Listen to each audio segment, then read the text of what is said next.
Dyma'r patrwm da ni newydd creu. I amrywio'r patrwm tro yma, fe am ychwanegu be da ni alw'n hi-hat dwbl.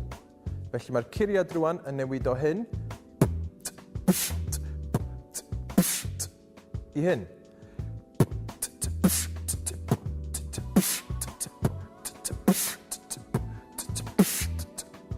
Felly cychwynnwch yn araf 10.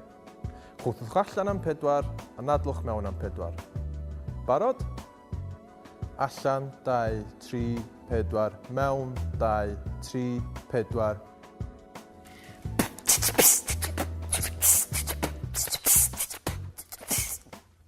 Gwych. Be amdan cyflymu'r patrwm tro yma?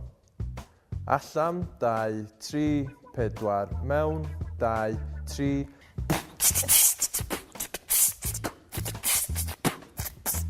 Ac ymlaciwch.